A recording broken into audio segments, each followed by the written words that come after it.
Hello, hello to another short story. Today I have a short and funny little story for you that answers 3 burning questions. Number 1, what is wrong with Luna Bimberton? Number 2, what's the deal with Mrs. Packletide's tiger? And number 3, how is Clovis connected to all of this? And if you have no idea what I'm talking about, well then, this story is for you, because it will answer all these questions. That's what I said. Here is Mrs. Packletide's Tiger by Saki.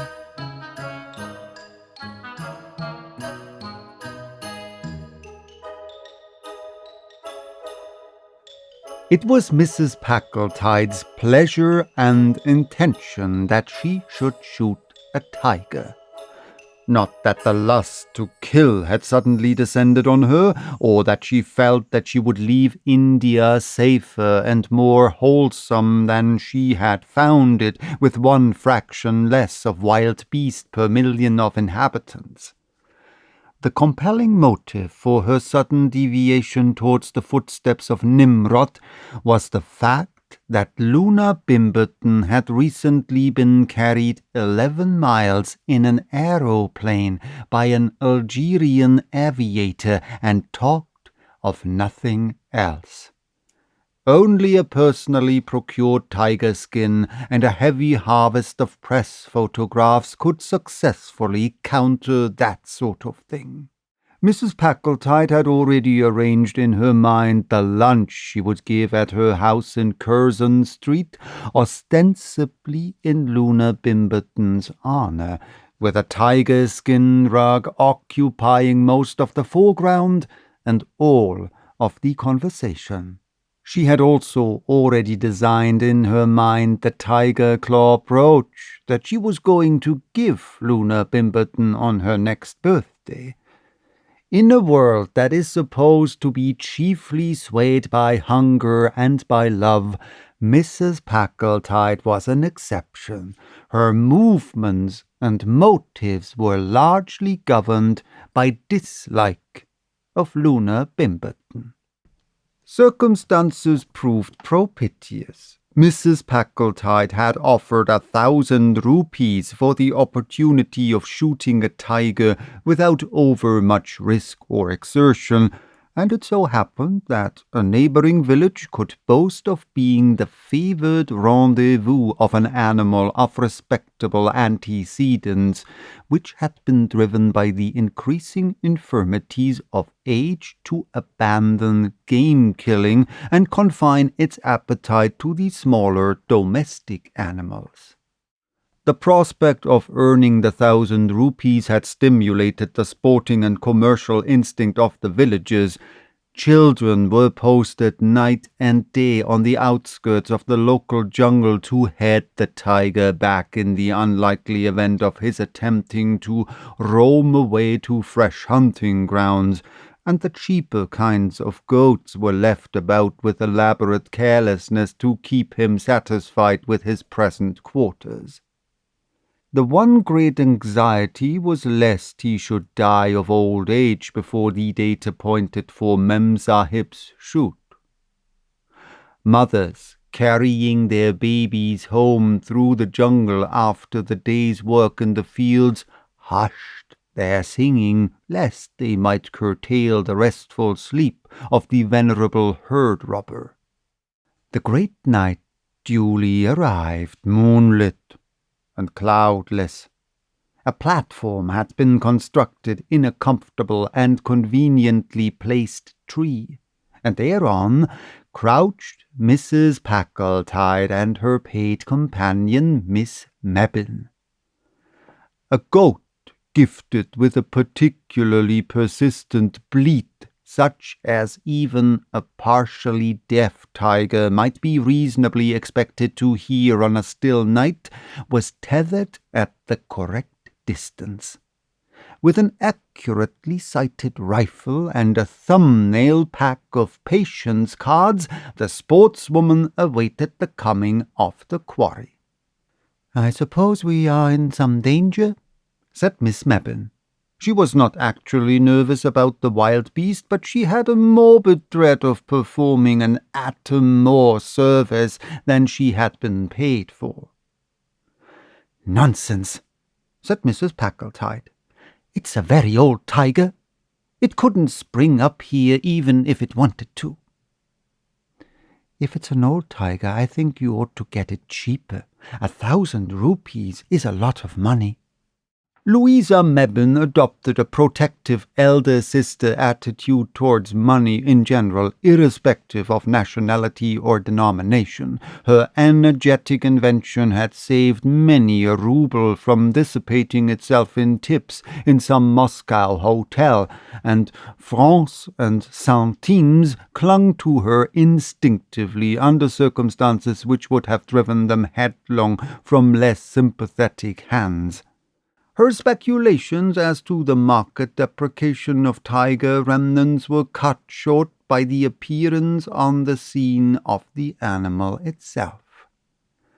As soon as it caught sight of the tethered goat, it lay flat on the earth, seemingly less from a desire to take advantage of all available cover than for the purpose of snatching a short rest before commencing the grand attack. "I believe it's ill," said Louisa Mebbin loudly in Hindustani for the benefit of the village headman, who was in ambush in a neighbouring tree. "Hush!" said Mrs. Packletide, and at that moment the tiger commenced ambling towards his victim. "Now, now," urged Miss Mebbin with some excitement. "If he doesn't touch the goat, we needn't pay for it." The bait was an extra. The rifle flashed out with a loud report, and the great tawny beast sprang to one side and then rolled over in the stillness of death. In a moment a crowd of excited natives had swarmed on to the scene, and their shouting speedily carried the glad news to the village, where a thumping of tom-toms took up the chorus of triumph. And their triumph and rejoicing found a ready echo in the heart of Mrs. Packletide. Already that luncheon party in Curzon Street seemed immeasurably nearer. It was Louisa Mebbin who drew attention to the fact that the goat was in death throes from a mortal bullet wound, while no trace of the rifle's deadly work could be found on the tiger. Evidently, the wrong animal had been hit, and the beast of prey had succumbed to heart failure caused by the sudden report of the rifle, accelerated by senile decay. Mrs. Packletide was pardonably annoyed at the discovery, but at any rate she was the possessor of a dead tiger, and the villagers, anxious for their 1,000 rupees, gladly connived at the fiction that she had shot the beast. And Miss Mebbin was a paid companion. Therefore did Mrs. Packletide face the cameras with a light heart, and her pictured frame reached from the pages of the Texas Weekly Snapshot to the illustrated Monday supplement of the Novo Vremya. As for Luna Bimberton, she refused to look at an illustrated paper for weeks, and her letter of thanks for the gift of a tiger claw brooch was a model of repressed emotions. The luncheon party she declined. There are limits beyond which repressed emotions become dangerous. From Curzon Street, the tiger skin rug travelled down to the manor house and was duly inspected and admired by the county, and it seemed a fitting and appropriate thing when Mrs. Packletide went to the county costume ball in the character of Diana. She refused to fall in, however, with Clovis's tempting suggestion of a primeval dance party at which everyone should wear the skins of beasts they had recently slain. "I should be in rather a baby-bunting condition," confessed Clovis, with a miserable rabbit skin or two to wrap up in, but then, he added with a rather malicious glance at Diana's proportions, my figure is quite as good as that Russian dancing boy's.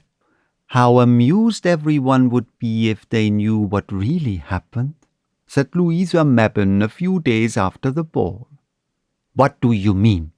Asked Mrs. Packletide quickly. How you shot the goat and frightened the tiger to death, said Miss Mebbin, with her disagreeably pleasant laugh. No one would believe it, said Mrs. Packletide, her face changing colour as rapidly as though it were going through a book of patterns before post time. Luna Bimberton would, said Miss Mebbin. Mrs. Packletide's face settled on an unbecoming shade of greenish white. You surely wouldn't give me away? She asked. I've seen a weekend cottage near Darking that I should rather like to buy, said Miss Mebbin with seeming irrelevance. 680, freehold, quite a bargain. Only I don't happen to have the money. Louisa Mebbin's pretty weekend cottage, christened by her Le Fauve, and gay in summertime with its garden borders of tiger lilies, is the wonder and admiration of her friends. It is a marvel how Louisa manages to do it, is the general verdict. Mrs. Packletide indulges in no more big game shooting. The incidental expenses are so heavy, she confides to inquiring friends.